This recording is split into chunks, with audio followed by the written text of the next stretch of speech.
Hello गॉड्सविन family में आप सभी का हार्दिक अभिनंदन है। आप सभी को भक्ति, शक्ति और मुक्ति की प्राप्ति हो। डियर ट्विंस ऑफ गॉड, स्वप्न में गाय चाहे आक्रामक दिखे, परेशान दिखे या शांत दिखे, इसका मेन मीनिंग तो ये है कि आप एक ऐसी आत्मा है जो ईश्वर से डायरेक्ट कनेक्टेड है। डायरेक्ट कनेक्शन का मीनिंग ये है कि आपकी आत्मा में आध्यात्म की वो फसल लहलहा रही है जिसके बीज ईश्वर ने खुद अपने हाथों से बोए हैं। अर्थात आपको आध्यात्म सीखने की जरूरत नहीं है। आप स्पिरिचुअल लर्नर नहीं हैं। आपकी आत्मा शुद्धता की उस पराकाष्ठा पर पहुंच गई है जहां आप ईश्वर को महसूस कर पा रहे हैं और ईश्वर को पाने की क्षमता रखते हैं। मैंने इस वीडियो की शुरुआत में ही बोला है कि गाय स्वप्न में आक्रामक, परेशान या शांत चाहे जैसे दिखे, ये आपका गॉड के साथ स्ट्रॉन्ग कनेक्शन का संकेत है। शांत, सुखी दिखने वाली गाय का स्वप्न तो आपको सुख संपत्ति दिलाने वाला होगा।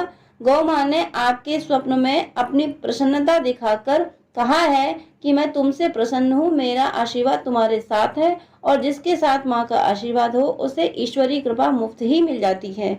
इसलिए प्रसन्न गौ माँ के स्वप्न ने आपसे कहा है कि माँ के आशीर्वाद और ईश्वर की कृपा से आपका जीवन बहुत ही सुखद, उत्तम व सात्विक होगा। अब मैं एक्सप्लेन करती हूँ कि आक्रामक और परेशान देखने वाली गौ माँ का स्वप्न भी आपके महान आत्मा होने का संकेत कैसे देता है। मैं उदाहरण से समझाती हूँ। आप जब परेशान होंगे तो किसी सशक्त, समृद्ध व्यक्ति से ही मदद मांगोगे। आपका कोई प्रियजन सफलता की बुलंदियां छूने की क्षमता रखता हो और वो राह भटककर ऐसी गलतियां करने लगे जिससे उसके जीवन की तरक्की और आनंद का मार्ग अवरुद्ध हो जाए, तो आप उसके जीवन की सफलता के लिए, उसे सही राह पर लाने के लिए उसे दंड देने से भी पीछे नहीं हटेंगे। और जब आप ऐसा करोगे तो आप उस प्रियजन के लिए शत्रु नहीं बल्कि परम हितैषी कहे जाओगे। ठीक यही गौ माँ के आक्रामक व परेशान स्वप्न ने आपसे कहा है। गौ माता ने यदि स्वप्न में आपको अपनी परेशानी जताई है तो वो मानती हैं कि आप ही वो निमित्त हो जिसके माध्यम से ईश्वर गौ माँ को सुखी और सुरक्षित करने का वचन दे चुके हैं। अतः परेशान गौ माँ का स्वप्न आने के बाद गौ सेवा आपका दायित्व बन जाता है। ठीक ऐसे ही यदि स्वप्न में गौ माँ आपके प्रति आक्रामक हैं तो आप अपने स्वभाव, अपने विचारों का आकलन कीजिए।